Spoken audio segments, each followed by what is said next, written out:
All right, well, thanks for joining me, everybody. My name is Lee Briggs. I'm here to talk to you about infrastructure as software. You may have heard of infrastructure as code. If you haven't heard of infrastructure as code, I'll be talking to you a little bit about that as well during this. But first, if you've read any of these articles in the last month or so, you are reading my work. I like to be controversial on the internet. You know, if this is to give you an idea of what this kind of talk is going to be about, very strong opinions. You don't necessarily have to agree with them. I don't necessarily agree with them. I'm here to at least talk to you about something you may not know, and maybe I'll make you laugh. But an actual introduction, I'm a solutions engineer now at Pulumi. I've been there for 2.5 years. I actually started out on the software engineering side, did a little bit of a stint as a developer advocate, and now working as a solutions engineer. My background is really in infrastructure administration. So I started out as a system administrator. So if you're a developer, I was a person who told you, no, you can't get to access to production. And my journey through to solutions engineering has been on both sides of the DevOps divide. So I've done development work, I've done operations work, and now I'm doing solutions engineering work. So I am the person who annoys you by saying, why don't you try my product? If I have a GitHub repo, there's lots and lots of Pulumi examples there, and also lots of things that I don't maintain anymore. And then, as you've already seen, I have a blog at www.leebriggs.co.uk where I try and post once a month about something that is reasonably controversial. So this is really a story about how we got to where we are today. And in the beginning, infrastructure looked like this. You wanted to get your application on the internet, you had to buy a bunch of servers and you had to rack them and stack them and then connect them to a network. And it took weeks, it took months, it sometimes even took years. It wasn't most organizations' business critical value proposition, and lots of organizations had to learn this. Before I worked at Palumi, I worked at an organization that went through this transition. We had point-of-presence data centers all over the world. We had some in Australia, in Europe, on both sides of the US, and then Amazon Web Services came along and really just completely changed the game. And so now, if you're provisioning infrastructure, it probably looks a little bit like this. And I like to choose the Azure console because it's garbage, and you can't really find anything that you actually want to use. But this is still better than waiting 6 weeks for a server. Like when I started at my previous company, every single engineer had a massive 2-use server just to run this monolithic Java application. And as when I departed there, it was all in Docker containers. And so what we've actually been through as an industry, I think sometimes it's really interesting to just take stock of that. The fact that once upon a time, it would take 6 weeks to get a new environment spun up. And the reason there's so much innovation, and the reason why I'm here to talk to you today about infrastructure software, is because that innovation has been enabled by cloud providers and this kind of SaaSification of infrastructure.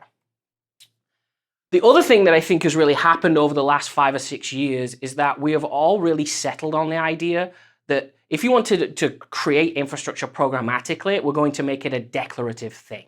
And so instead of having to do conditional checks of like, did the thing I want to did the thing I asked to be created get created?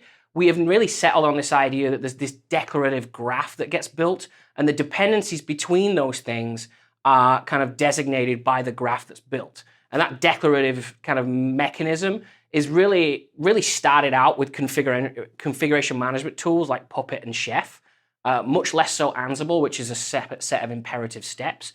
And then Terraform came along, CloudFormation's declarative as well. I will die on that hill. People will tell me it's imperative, they're wrong.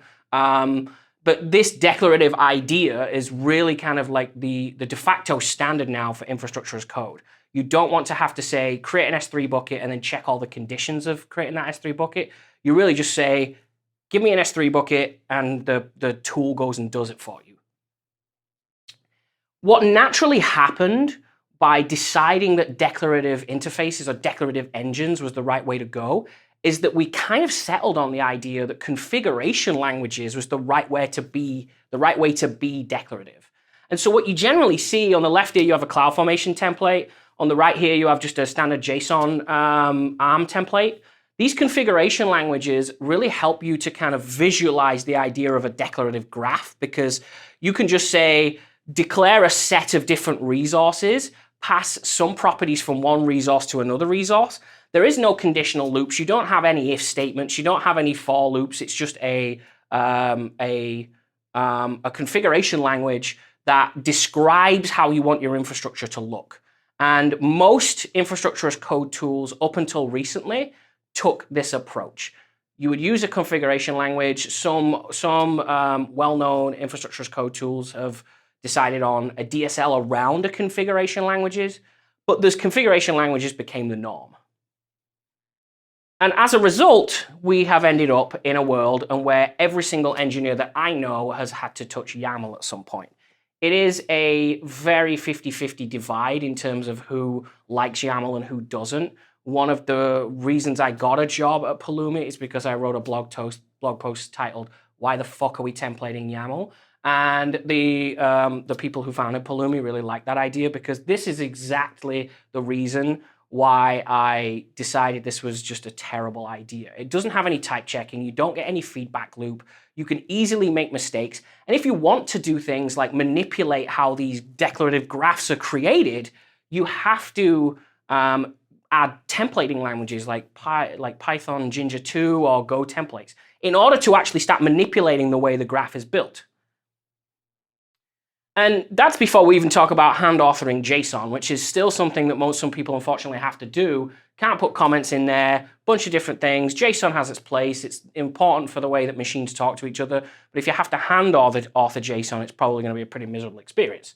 So this is my kind of representation of where I think we are at this point. Like, configuration languages have, again, in my very strong opinion, for configuration languages have essentially reached the point where in order for them to actually be useful for the things that we want to do, we're having to try and make them Turing complete by adding templates on top of them or creating DSLs in order to be able to manipulate them. Azure and Microsoft, in their infinite wisdom, thought ARM templates suck because they're in YAML. Let's create our own configuration language called Bicep, which is just a DSL around JSON. Like, these are all of the different solutions that I am personally aware of just to get around the problem of actually creating declarative infrastructure as code definitions in configuration languages. We have essentially taken things and built on top of them. Does TOML fit into this? Not really. I haven't seen an infrastructure as code mechanism that uses TOML. TOML seems to have really been settled on for application configuration. So I haven't seen a TOML definition, and it's actually really hard to convert TOML to YAML in a hermetic way. So I haven't really seen a lot of that. But that doesn't mean that somebody hasn't tried it, because somebody's tried everything's crazy at this point.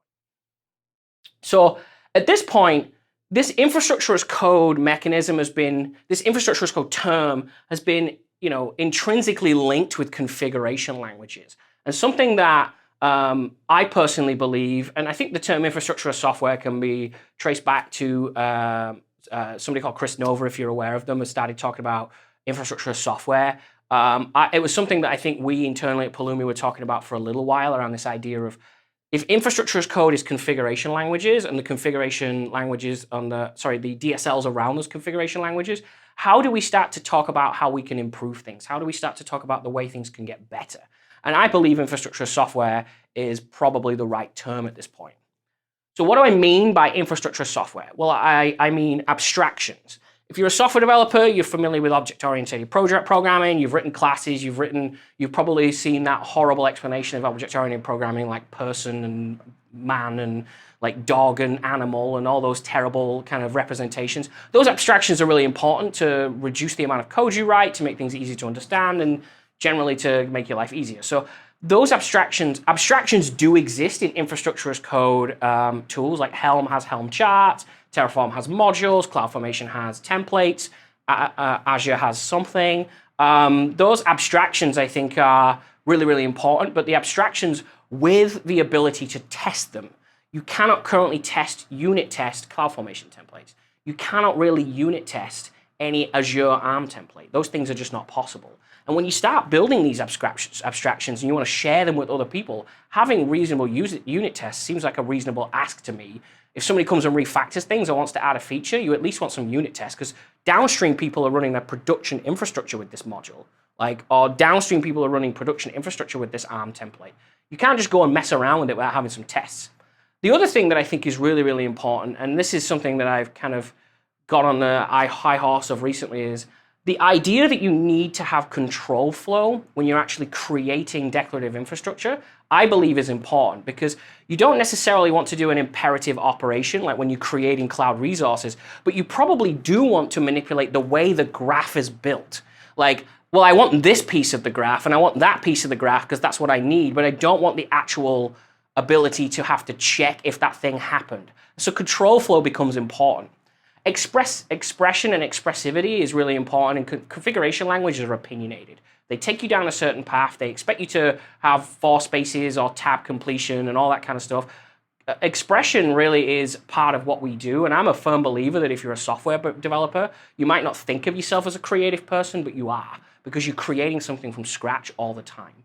And that expressivity is much easier to do in a programming language than it is in a configuration language. And then the final one, I think, is IDE support.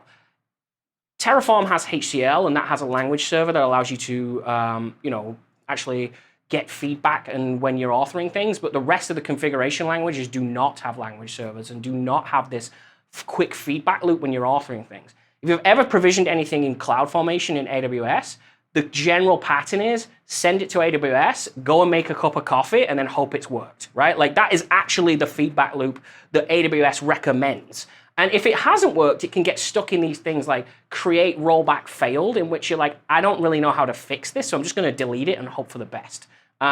This is the expectation that I think some of these configuration languages have allowed us to be comfortable with. If you have an actual IDE support, you immediately get information about when you've screwed something up. And I think that's something that as a software developer, if you're writing applications, you just take for granted. Us infrastructure people have been using VI for 20 years, and we just aren't used to that. And so getting actual, the ability to get IDE feedback into the equation has been really, really important. So this is where I start to talk about Pulumi. As I've already mentioned to you, I'm on the sales engineering side of Palumi, and I would love it if everybody would hear and go back to their manager and say, give Palumi $100,000. That would be great. It would make me very happy. But I'm not here to sell you the product. I'm here to explain why it exists. So with Palumi, we support all of these different languages. This is actually out of date. I've just realized we actually support 2 new languages now, Java and YAML. Yes, I know it's kind of crazy, but here we are. So Palumi supports all these languages plus Java. And you are able to actually be declarative when you're describing your infrastructure, but in languages you can use in your application development lifecycle. So if you're a front-end engineer and using TypeScript, if you're a back-end engineer and using Go, if you are from the 1960s and using VB.NET, all of those things are possible when you're with Palumi, when you're using Palumi, and you can express your infrastructure still declarative, but you can get all of the benefits of this when you're actually doing it. And when I get to the demo part, hopefully it'll make sense. Is the red square around? The red square around TypeScript means I'm about to talk about it. TypeScript was the first language that was originated in Palumi. And the reason that TypeScript was first is because it is a very good language for expressing JSON literals with the type system on top of it. So TypeScript came first. This is an example of declaring something in a Kubernetes, a service account in a Kubernetes cluster in TypeScript. It looks way, way better, in my opinion, than any JSON configuration or YAML configuration. Next, we get Python. And Python was added, it'll show you on this page. Python was added to Palumi in 2017, and you are able to use Python in order to actually have the same benefits. What's uniquely different about Python and TypeScript is that Python doesn't have a type system natively. It's kind of an added bolt-on that they've just kind of thrown at the language. But the reason I talk about these two first is because these are the 2 most popular languages within Palumi, TypeScript and Python. And these are the things that people mostly gravitate towards when they're describing infrastructure. That's not to say the other languages aren't widely and heavily used. They are, but these are the 2 main ones that people kind of like start to look at. So this is what it looks like in Python. This is a Python representation of some Kubernetes infrastructure. And you'll see here, because Python doesn't necessarily have a type system, it doesn't have that same kind of ability to type check and make sure you've made mistakes. You can add that type system, and we do have support for that with Palumi, but it is not built in natively, and you don't have to use it if you don't want. So the difference between Python and TypeScript really in terms of the people who start to adopt it is that infrastructure engineers who are used to writing Python will generally gravitate towards Python. If you're a front-end engineer or a JavaScript engineer, you'll generally gravitate towards TypeScript. It is my personal opinion. I hadn't written a single line of TypeScript when I started at Pulumi. I had not written a single one. I now would not use anything else because it's just a good language for expressing infrastructure, and I'll show you that in a few moments. So, sure. Trying to make sense. Is that actual functioning? That will work, yes. Yeah. What exactly is happening right here? So on the first two lines, you're importing the Pulumi SDK and the Pulumi Kubernetes SDK. Yeah. Then you're setting some labels as just a standard dictionary, and then you are creating a Kubernetes namespace, a service, and a deployment. So you could do all of this in JSON or YAML, but it would be like the example that you probably wouldn't be able to do here is like, I can create this label, this dictionary, and pass it to all of my different resources without having to repeat myself over and over again. This is a very small example of like being able to use the benefits of the language at your disposal. Where is it creating it now? I don't see, like, is it creating it on localhost, or is it? Like, so once we actually get to the demo part, it'll start to make sense how this works. But essentially, when you instantiate a Pulumi program, you create something called a provider, and you point it at something. So like with Kubernetes, you have to give it a kube config. With AWS, you have to give it an AWS account. With Azure, you have to give it an Azure subscription. But you could take this and point it at any Kubernetes cluster, any at all, and it will work. Through an admin panel or through the code? Through the code, as long as you have access to the, like if your kubectl works locally, this will work, essentially. So how does Pulumi work? So I've talked a lot about configuration languages and declarative graphs, and I've also talked about the ability to have control flow.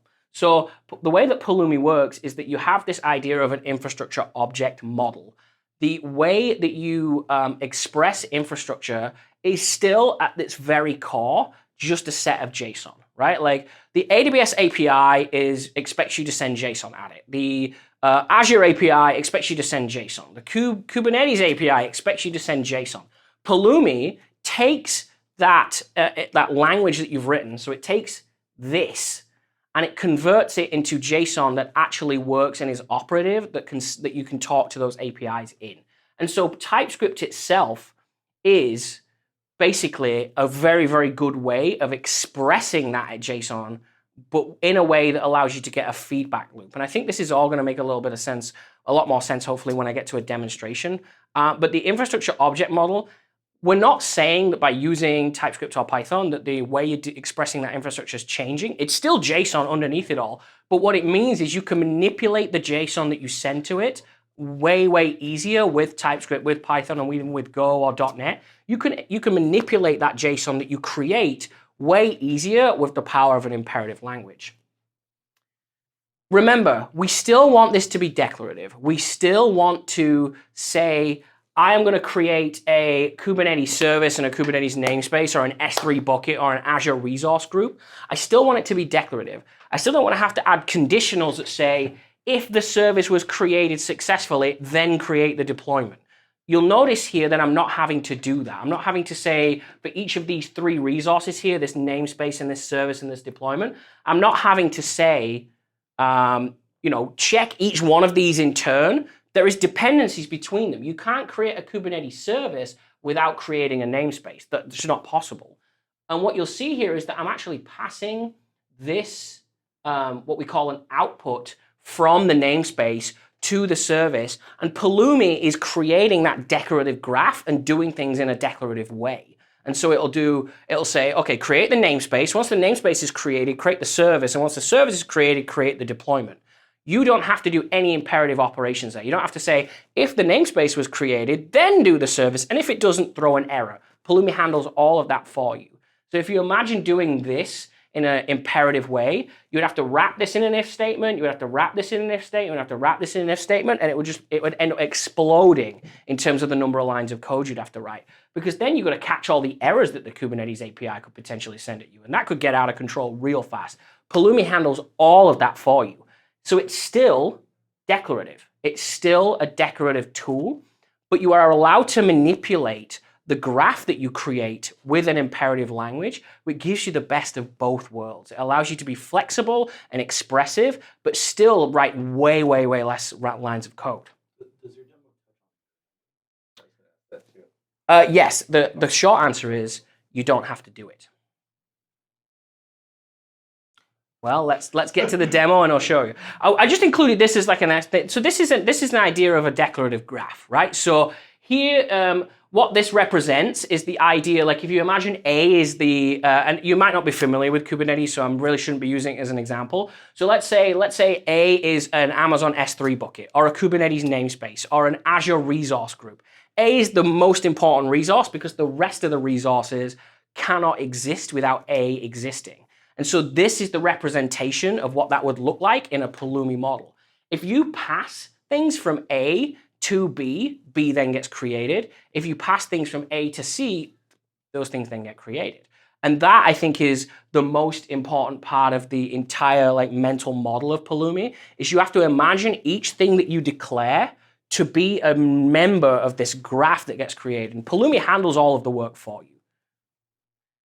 Remember, though, that you want to have the ability to annotate your code, to comment it, to be able to share it with somebody else, to allow them to be able to manipulate it. If you were to do all of this in JSON, I was like looking around the room, who gets to be the one? Don't worry about it, it's fine. Remember, you don't want to have to do this in JSON. You almost can't do it in JSON. It's not possible. And the most important thing to remember is like handwriting or JSON is miserable. So you still end up with JSON. You still end up with JSON that like it's not actually JSON. I'm kind of being a bit high level here. You still end up talking to the API. You're still talking to a JSON API, whether that's any other infrastructure as code provider. So any cloud providers. So that could be Cloudflare. That's a JSON API. If it's AWS, it's a JSON API, but you can express what you want to send as a JSON in a different way. So, final slide, and then I'm going to do a demo. 2 more slides, but I'll probably skip that one. So I want to just bring this attention, like you mentioned error handling, right? And I think this is going to start to make sense once we do a demo here. But the communication model that actually operates underneath Pulumi looks a little bit like this. So you can create a resource, in this particular case, a virtual machine, and you want to attach that virtual machine to a load balancer so that people can use it. The orange part is the thing that is the result of creating the virtual machine. So like if you're creating a virtual machine in Amazon, you can't actually choose a private IP address. It just gets a random one assigned, right? That IP address has to exist and resolve before the load balancer will attach it. So what Palumi is able to do is it waits for the IP address to like resolve from the API, and then it passes it to the load balancer on these different inputs, and it then creates the graph that ends up being the resulting operation. And so you don't actually have to do any error handling. I know that you're pretty suspicious of this idea, but once we actually look at some code in a moment, it'll make a lot of sense. I'm going to skip this one because it's pointless. So let's do a demo. And there's multiple things that I want to talk about here. I'm cognizant of time. There's multiple things that I want to talk about here, but what I'm going to do is start with a relatively simple Palumi program, and then I'm going to move into a more complex Palumi program with testing and unit testing, and then an even more complex Palumi program, and then finally something that is not possible with any other infrastructure as code tool. So let's get to it. So here is a relatively simple Palumi program that is going to create an Amazon S3 bucket. It's going to add a bucket policy so that you can actually have access to get those objects from the policy. And then it's also going to upload some objects to that bucket. So here is an S3 bucket that is declared with the Palumi AWS SDK. And you'll see I've commented this out, and immediately I'm getting feedback from my IDE that I have screwed something up, right? If I was going to use CloudFormation, I would send this off to CloudFormation. It would go, you idiot, you tried to create a bucket policy without adding a bucket. What are you doing, right? I would have to wait a couple of minutes for that information. I'm getting it right in my IDE from the get-go. The same thing applies down here as well. But what's interesting about this particular example is that I am actually going to upload these 2 files, and it's just a error HTML and an index HTML. I am able to actually use a standard TypeScript map function to loop through those objects. I do not have to declare an object for each one. I can just loop through them and do it that way. So if and what I'm actually going to do is I'm going to repeat this here. So I get the full benefit of the IDE, the TypeScript Id Completion. So you can see here I've imported the AWS SDK with Pulumi, and I can hit this, and I can see all the different things that I can create, an S3 bucket, a schema, whatever SageMaker is, an RDS database. I'm getting immediate feedback on the things that I'm able to do. And then these are all the different parts of the S3 SDK. So this is a representation of the Amazon AWS SDK directly in my IDE without having to worry about if I'm making mistakes. So I'm going to create an S3 bucket, and then I am going to call it my bucket. And again, just note I'm getting feedback right away. And it's already telling me that I am trying to create a S3 bucket. And you notice I get all the examples and stuff in here as well. But it's telling me that I'm trying to create a new bucket without actually using the new constructor. So then I can do this, and my IDE is now happy, right? Now, what you would probably expect in an imperative piece of code is I would have to do if bucket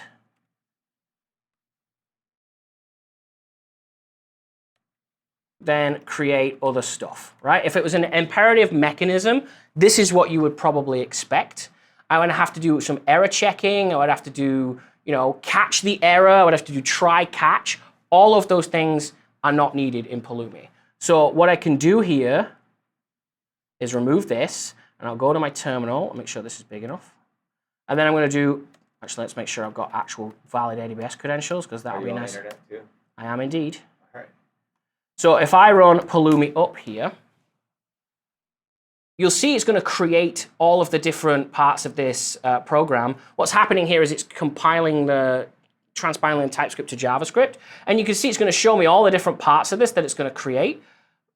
Note here, I only declared the AWS S3 bucket object once in my code, but because I'm looping through an index and a 404 HTML, it's going to create both of those things as a bucket object.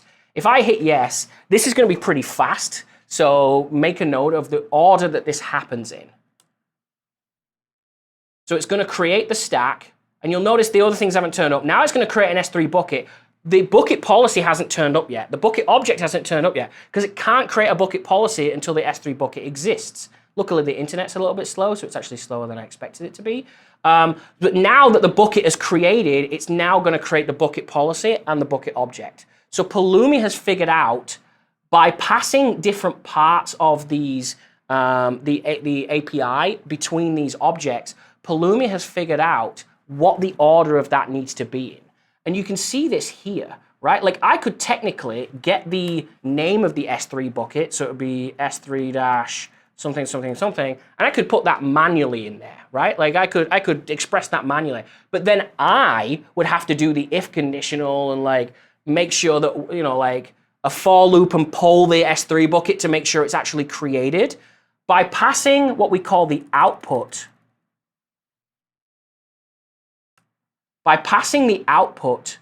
from this, like the resulting operation from this bucket to these resources, Pulumi is figuring out the order in the dependency for me. So I'm actually going to make sure that this is correct code. So This have to be index actually. no, Pulumi has its own asynchronous model called, which we use something called an apply to actually resolve those outputs. You can do it in an async main function if you want, but I honestly don't find that to be very useful at all. Pulumi handles all the async for you. You can do it as a top-level main async function if you want. There's some people like that model. I personally don't. And Pulumi handles all of that kind of promise level stuff for you. Figure out what can be done in parallel and stuff? Or? Yeah, so like you'll notice, like so I'll do a rerun in a moment. Yeah. But essentially, when we go back to the rerun you'll notice that the 404 and the index.html happen at the same time. So if you don't have two dependencies between two objects, it will get created right away. This is a very simple Pulumi program. And so if there's no dependency on a downstream thing, it just goes and does things. But what's most important before I actually redo this, I'm going to rerun Pulumi up. And you'll notice that Pulumi isn't going to recreate anything, right? Because the thing already exists. I've declared my S3 bucket, I've declared my bucket policy, I've declared my bucket objects. They are already in the AWS API now. I don't want to go and do that again, right? And so it's telling me that those resources are unchanged. They haven't been modified. Now, if I change something here, and let's say I change the content type to JSON, and I rerun Pulumi up. Does it look at the hashes of the files to see that they're unchanged? Yes. All right. Yeah. So that's what this Pulumi asset file asset is. Yeah. That's actually looking at the file. I'll actually do a demo of that in a minute. But you can see here, it's not going to recreate the whole thing, right? It doesn't have to recreate all the thing. Or it knows that the thing that I'm changing on the Amazon API level, that's a mutable object. So I don't need to go and recreate the thing, right? Like all it's saying is I'm going to change the content type from text to HTML. Like just to make sure I, from Tracy CA. So I'm changing the actual 404 content here. If I rerun my Pulumi up, you'll notice that the source has changed, the asset has changed, the information has changed. I can rerun this and it's going to go ahead and do this. This is a really simple set of operations because it's four very, very simple objects, an S3 bucket, an S3 bucket object, and a bunch of objects that you want to put in there and a policy. So you can see here it's updating the source, it's going out and modifying that 404. But this is really kind of counterintuitive to anybody who's used to an infrastructure as code tool that is using a configuration language, because there's lots of stuff in here that you can't do in configuration languages. You cannot loop through a list of objects. You're just not able to do that. I could also say if true, if I, let's do. Is this S3 a typical use case? I mean, what happens if somebody's got thousands? This is not a typical, like if somebody's telling me I'm going to upload 1,000 objects with S3, I'm like, please don't do that. That's a terrible idea, right? Like creating the bucket and the policy and the CloudFront stuff, all like the actual infrastructure. The fact that there's a bucket object thing there is really ripe for like not being used properly. But this is just an example. But like if you've got 1,000 things, upload it a different way. This is going to take ages, right? I want to upload objects equals true.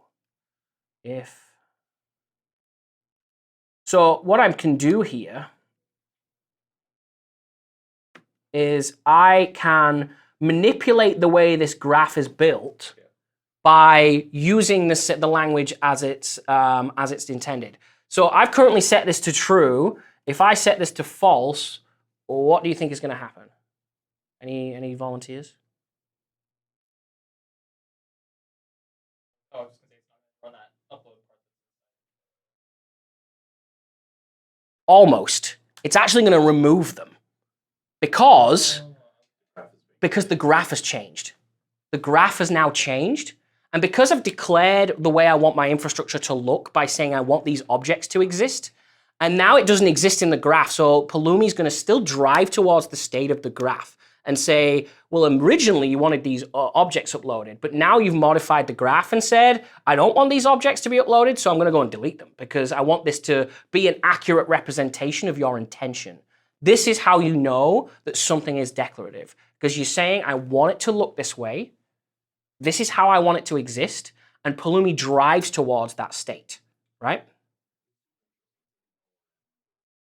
I haven't even got to the good part yet. So this is the base kind of like 101 level definition of declaring infrastructure, right? But because we have the power of languages at our disposal, there's so many things that we can actually do. And so you mentioned, if you remember earlier, you'll remember I mentioned that in order to actually have effective infrastructure as code, you want to be able to test it. So this here is going to build a serverless speaking clock. This is a very, very simple Pulumi program. I'm going to import from this resources. I'm going to create a bunch of different things. So I'm going to add this is a Lambda function that exists behind a API gateway. Excuse me. And we're going to create that Lambda function, and it's going to, you'll see here, I can define the Lambda function directly within the infrastructure, which You can't do with any other infrastructure as code program because, well, actually you can do it with AWS CDK, but that's a whole different thing. You can define the actual Lambda function inline inside your actual infrastructure definition if you really want to. And you can see here I've got this async Lambda function that actually exists inside the actual resource definition. And then I can also create a function URL that's going to talk to that, and those things are going to happen again in order. So you'll remember I've got this time function here that is going to actually define a speaking clock. And then I'm also going to pass the name of that function to a function URL, right? And so let's run this program. Do you want to do it that way? For small Lambda functions, sure, but like for large Lambda functions, no, not really. So if you look at how many lines of code I've defined here, by the way, I have defined a Lambda callback function and a Lambda function URL. Pulumi's handling all of the role policy attachments. It's handling all of the actual, all the things to make this useful. I'm going to run this. When you refer to the URL, are you referring to like the API gateway, or are you referring to something This else? is actually Lambda functions, which are without API gateways. It's a new AWS thing. Right. So when you see the and I don't know if you noticed that, but it created all those policy attachments at the same time, right? Like it did those asynchronously and in order. And then so you see here, there's like on AWS URL is actually just a Lambda function mechanism. You can put it behind an API gateway if you want. The reason I like to look at this example is because it's kind of defined in this way with this function here. I can actually look. This is unit testable with Jest. So you can look here that we actually have unit tests that are describing the way that this is actually going to look. So we're able to like check that the URL is publicly accessible, that it's CORS friendly, and then it is bound to the right Lambda function. And so I can do npm test. Good question. I haven't looked at this. Let's see if we can find it. There it is. It's going to pull from these. I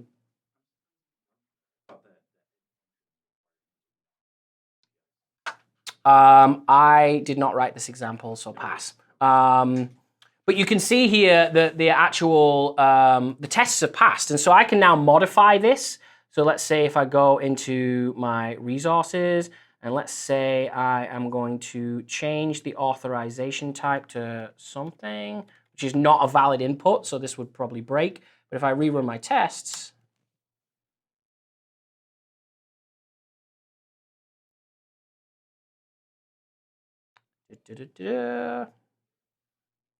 my tests are failing, right? I can now refactor my infrastructure.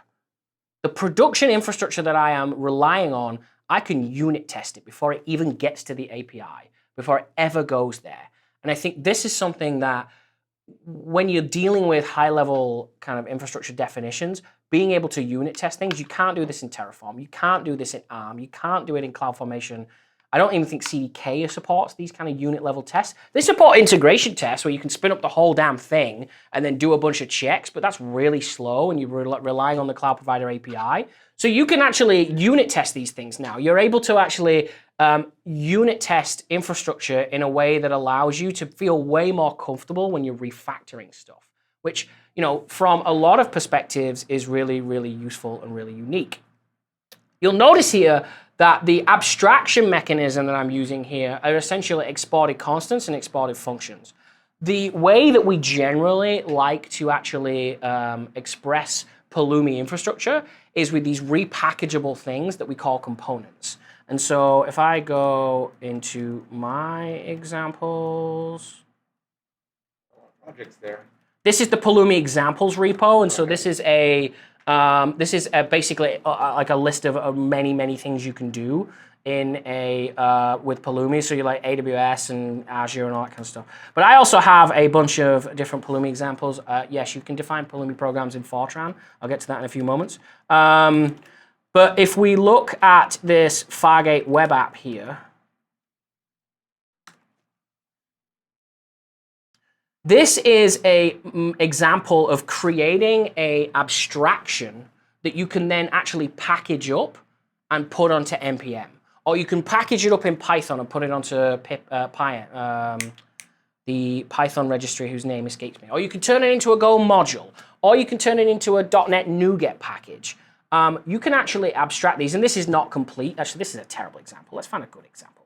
Because this is half finished, and this is the life of a sales engineer is just half finishing everything. Maybe this is, yeah, encrypted cluster. Yes, okay, perfect. So what I'm able to do here is, like, I'm able to bundle certain resources that live together. So in this particular case, I've created an Amazon EKS cluster. Let me just do npm install so my typing works.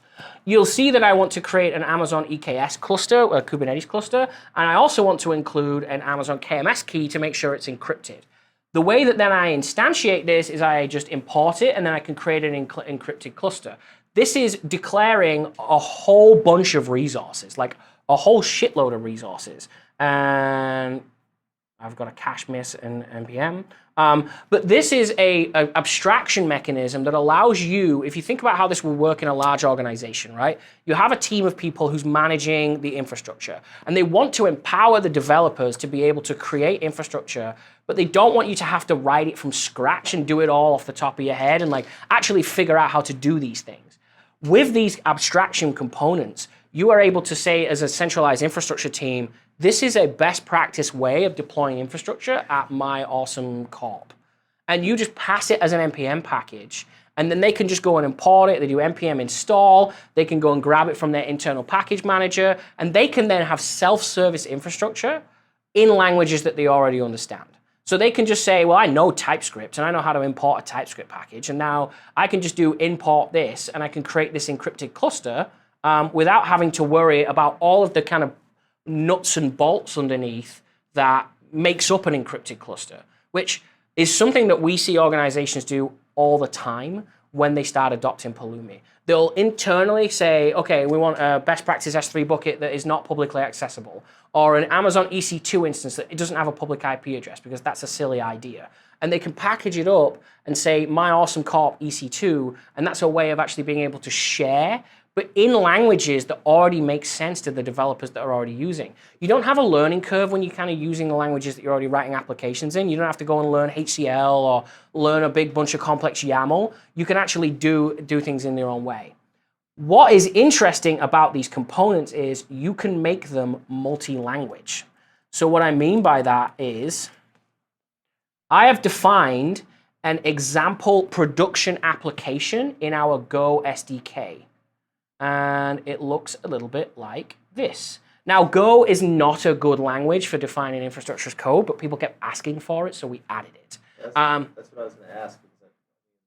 The interpreted languages make sense, but why would anyone want to compile something and run it like that? I mean, the main reason that Go is not a good language is because of its like aggressive error checking. And so, you know, earlier when I said you don't have to error check, you do have to error check in Go because you just have all these error types all over the place. But you'll notice that you'll see I'm going to create a new namespace, and it returns namespace error. And then all I have to do is say if error, return format error, and it kind of takes care of it from there, right? What's unique about Go is that you are able to make these kind of like transient, these binaries you can pass around. And so defining things in Go means that I can share these. Every Pulumi resource has an SDK in all the languages, and then an actual resource binary that is the thing that talks to the cloud provider. So Go is actually really good for reshareable things, but like I would not necessarily expose it to my developers unless they were writing in Go and it felt idiomatic to them, which is, you know, we see that quite a lot. One of our largest customers, who I am allowed to talk about, Snowflake, does all of this in Go, and they love it. It's personal opinion, but I personally wouldn't use our Go SDK. I actually love Go as a language, but I just don't think it's very good at expressing infrastructure definitions. But for this particular case, I use Go because it allows me to package up a binary. Minus the error checking that Go requires. I saw .NET was part of it. Is that in a similar boat? Like .NET is better, but .NET's async mechanisms are a little bit interesting. But actually, this is going to be a nice lead into this. So I've defined this component, which is what I've called a production application, which is, again, hypothetical company, a best practice way of deploying something to Kubernetes. It creates a namespace, it creates a deployment, it creates a service in Kubernetes, and then it returns the URL that is actually provisioned in that Kubernetes cluster, right? And I can package this up, and then the way that I can consume it in all of Pulumi's supported languages. So this is what that looks like in .NET. Actually, let me just go back here a second. So I have this input interface. The only thing that I want to expose to my developers is the image and the port that that image runs on, the Docker image. And they don't want to think about defining their own stuff. If they really wanted to define it from scratch, they could. But the only the contract that I'm asking for from my developers is build me a Docker image, know what port it runs on, and you can run this in any of Pulumi's supported languages. So this is what that looks like in .NET. We create a production app deployment. We specify the image and the port. This is what it looks like in Python.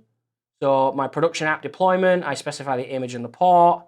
This is what it looks like in Java, which I don't love because you have to use all these builders. And then this is what it looks like in Node. It's 5 lines, right? Like this is but what's really nice about this is, especially in large organizations, what we were hearing is, well, we've adopted to Pulumi and we support TypeScript, but the data science team don't want to write any TypeScript. They want to write Python, right? And so now that that's actually possible, you are able to do that. So these reusable abstractions, and of course Java's going to kill the machine. These reusable abstractions allow you to be able to, be really collaborative within your organization. The final one that I'll show you is that you can also use YAML as well. We added YAML support for people were asking for a simpler mechanism, a simpler interface for Pulumi, and so now you can also use YAML as well as a starting point. What's super interesting about YAML, and I haven't tried this out, so let's just see if it works. Let me wrap my head around this. So people came to Pulumi just to use YAML again. Like I've run across Pulumi because I was trying to get away from YAML. So what the basic decision point here was, organizations were adopting Pulumi, and it was usually really advanced teams who are really, really kind of far away into their infrastructure definitions. And then they were saying, we want you to use this company-wide because look how productive it is. And then people like myself from an infrastructure background who have never really written any TypeScript were like, but I don't know any TypeScript, I know YAML. And what it meant was it was creating more divide. Our entire aim when it comes to infrastructure as code or infrastructure as software is to enable everybody, right? And the big thing that I think has happened with some of the DSLs is it's created this middle ground in which it's simple enough for somebody who doesn't have a software development background to understand, but not complex enough to be able to do the expressive thing that you want. So what you're able to do is we have this YAML document here, right? And I can use Pulumi convert and I can choose a language. And I'm going to go with TypeScript. No, I'll go with Python.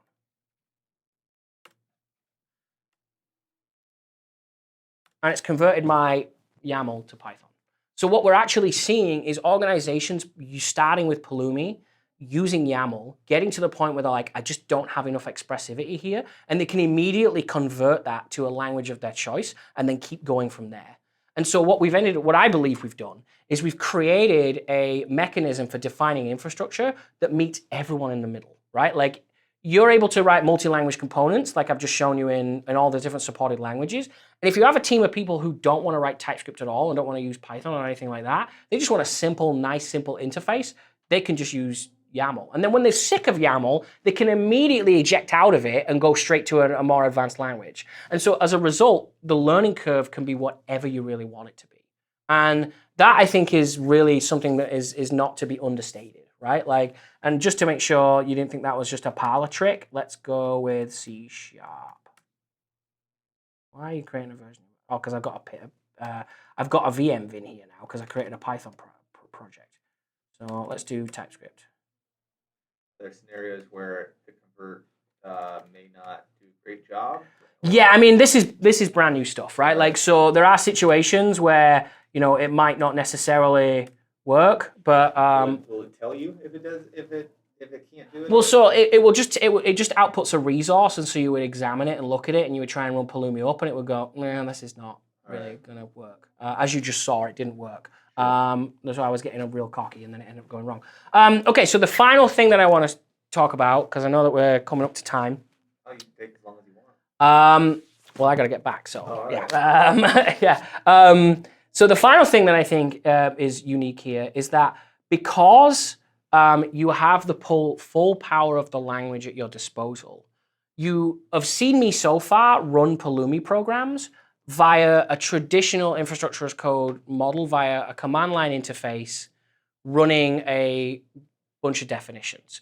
But what we were finding is that the people's workflows do not always fit into a very simple model of like shoehorn Palumi into a CI/CD pipeline and wait 20 minutes for it to finish. And so what we've started to do, what we added, let's do CD. Let's go production app. What you can also do is use something called Automation API to choose how you do the execution part. So what I've talked about really so far is the way that you author infrastructure as code programs. I've focused really heavily on being able to use TypeScript and being able to use Python and being able to use YAML or whatever. But there's more to creating infrastructure definitions declarative than just the way you write them. You also have to choose how you want to execute them. And so we added Automation API, which allows you to choose how you actually want to execute them. And so there's two examples in this repo. I'm just going to show you one of them where I have actually embedded. Let's open this. I've actually embedded my Pulumi program into a Flask Web Application. And so you can see here, I'm importing my multi-language component, my multi-language package. So I'm importing that from my authored like third-party definition here. And then I have a Flask application, and I want to give a shout out to my colleague Kamal, who helped me build this, because I am by no means a web developer, but this is just a bunch of Flask routes, right? So we've got a new and then a list. And you can see here when we create a new Pulumi program here, it's going to create a, we have this automation API, def create Pulumi program. And if I go to the definition here, you can see it's just importing my deployment, right? It's embedded in a web application. I don't have to run Pulumi up on this. All I have to do, and let's activate my VM and then do Python main. So now I'm running my little web application locally. And I need to find my web browser here. And if I go to localhost 5050, here is my deployment platform that is going to run Pulumi behind the scenes. And I can go to create new. Actually, I just realized I need to make sure I have valid AWS credentials. So let's close this down. AWS SDS get caller identity. Nope, that would have been embarrassing. There we go. So I've got a Kubernetes cluster that I can talk to. And so I'm going to rerun my web application. And let's refresh now. And then I'm going to give it a name. I'm going to call it Tracy. And then I'm going to run the Nginx Docker image, and I'm going to run port 80, right? I'm going to hit create. I'm going to go back to my, oh, sugar. Excuse me, I forgot to put the binary in the path.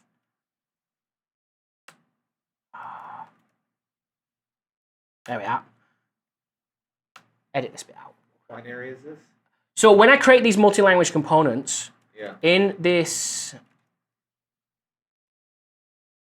the artifact that it creates, as well as the SDK, is a resource, right? So this is the thing that talks to the API. The SDK defines how I want it to look. This resource is the thing that talks to the API. So I didn't have that in my path, and it's telling me that I don't have it in my path, right? So it's giving me the information, but it's really screwing up the way this demo looks. So let's rerun my Python web application. And I am going to go back and refresh, Tracy-1, -2, rerun. There we are. Right, so now you can see it's creating a Pulumi program in the background that's going to run a bunch of stuff on a Kubernetes cluster, and I have not got to run the command line interface at all, right? Like, I need to have that binary in my path so that it can actually know how to talk to the API, but this is still going to be a declarative way of creating things. And I'm getting all this streaming output here. And you can see here that I can then also delete it. And I can create these deployment platforms completely rethinking the way that I am able to actually define infrastructure. If you think about Terraform as an example, the only way of using Terraform is via Terraform apply and Terraform plan. With something like this, you can look at your organization and go, well, I think my developers want a Heroku-like experience, and they want to just run a command line interface and pass a Docker image. Well, there's an example of that in this repo under this CLI directory of my own custom command line interface that is built using Go that is easily reshareable, and it's completely abstracted away all of the pain of creating infrastructure. Or I can create web applications like this that allow me to be able to allow, let's say you're in an organization that has a dedicated test team. And the way they've been doing things so far is opening a Jira ticket saying, can you spin up a version of this version of the application? And I say this because I used to work there. And I had to spin up the application and it took a day and a half, right? And then they'd spin it up and then they'd run a bunch of tests against it using Selenium or something like that. And then they go, okay, we're done with it now. You can tear it down. And I'm like, this is so painful. And this platform team idea is really, really common nowadays. But what generally tends to happen when people build these platforms is they just shoehorn a bunch of different technologies in there that really don't change the way the user interface works at all. Whereas with Pulumi, because you can embed it directly into a web application, you can basically do whatever you want. So, very breathless pause. Any questions? For the API thing that you just showed, does Palumi have any like starter templates for people who don't want to roll their own kind of, I don't know what you would call it, like a CMS type system? Yeah, so if you go to Palumi examples, there's all kinds of stuff here. Because what you showed was just like a unauthenticated, anyone can access it and wreak havoc kind of. Right. I mean, these are all. I'm a sales engineer now. I don't have to do things in production. So you would actually have to, like productionize a lot of this stuff. Yeah. But a lot of these examples, like, there's all kinds of different examples here that will allow you to be, off the ground. But if we look at the Palumi registry, there are things here like we have an EKS component, which is a production-ready EKS implementation, right? Like the things that I'm showing you are what are possible. The art of the possible is where the sales engineering thing starts and finishes, right? But it's totally possible for you to be able to kind of build things essentially at a production-ready grade without really having to kind of go through a whole learning curve of picking up a new tool and all that kind of stuff, right? I think it's interesting looking at all the different kinds of things that we support in here. So there's two different types of things. There is a native provider, and a component. A component is an example of the thing that you just saw. So like my production application is a component. It's an abstraction that you share, right? So you can see there's a quick start VPC and a replicated bucket and a quick start Redshift and a static website and all those different kinds of things, right? And then you have a type of provider. Get rid of component. So providers are just things that we use that are like classic providers, and they're built in a way where the what we call the schema is hand authored by the community. And we realized pretty quickly that was going to be really, really hard to maintain. And so what we started building is something called native providers. Native providers talk directly to the cloud provider API, and as soon as the cloud provider adds support for something, we get support for it the same day. So as a great example of this, if we go into AWS native, we go in the API docs, and if I search for IPAM. So this was launched at AWS reInvent in November, and they launched it on stage, and my colleague in the engineering team did an update to the schema, and we had support for it 5 minutes after they launched it, right? We didn't have to wait for somebody to add support for it. We didn't have to go and hand write it. He just did an update to the API schema, and we got support for it right away, right? The same with Azure Native. Like, we have full support for the entirety of the Azure Native, the entire Azure footprint, right? And so these native APIs are basically a one-to-one mapping between the JSON schema of the API directly into Palumi. Any other questions? I have one.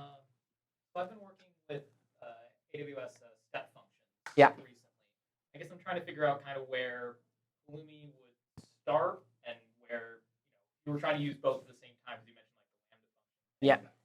Yeah. Is that sort of where like Pulumi would help kick off a step function? So you would be able to you would be able to declare the steps in the step function using Pulumi, right? Like, so the step functions are obviously like do this, then this, then this, then this. You actually need to. How are you currently authoring those steps using CloudFormation or? There's a inbuilt type thing. It's honestly just a interface at this point. You kind of just drag and drop the components together. Yeah, so like the fact that you have to do that manually, if you want to copy it to another AWS account, that's going to be real painful, right? With Pulumi, you can declare it once and you can point it to different AWS accounts and it will create all over the place. So you can, you know what I mean? Like that allows you to have that repeatability, that ability to say, you know, your colleague comes along and goes, I really want to copy what happened over here. And, you know, you would have to write a whole document that's like, well, first I do this, and then I do this. You can just declare that step function set in, and we can look at the, I'm going to look at AWS Classic because AWS Native doesn't have support for everything yet for reasons that I won't say. Step.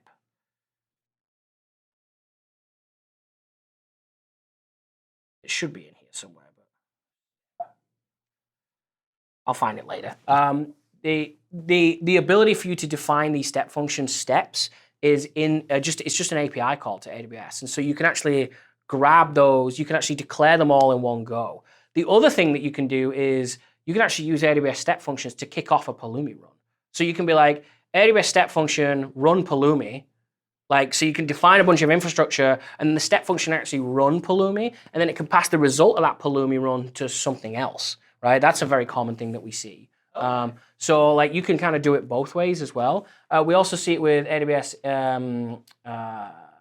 Event Manager, I think it's called, where you can actually run Pulumi programs. You can run Pulumi programs in Lambda functions, believe it or not. So you can actually package up Pulumi into, like, since Lambda got support for Docker containers, you actually run Pulumi programs as a Lambda function.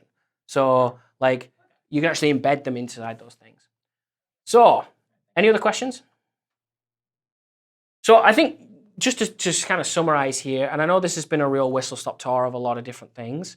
The main thing that I'm trying to get across here is that infrastructure as code has really changed over the past 5 to 10 years. The way that we define our infrastructure is changing, and what I believe that these kind of like new models with Pulumi allow you to have is the ability to be expressive, to kind of follow the software engineering best practices that you're used to, but also to really think outside of the opinionated box that you got with configuration languages and with CLI-based execution experiences. Like, once upon a time, if you wanted to use something like Terraform, you would have to follow the instructions and go, okay, this is how you define a Terraform program, and then this is how you run a Terraform program. And if you look at how that looks from Pulumi, it's like, well, I know how to write TypeScript, so I can write a bunch of TypeScript. And then I can also decide if I want to embed it in a web application or run it as a command line tool. I can unit test it. I can do all of those different things. It's the ability to have all those things, those software experiences is, in my opinion, the next kind of generation for you to be able to do these things. So with that, I thank you all very much for listening to me.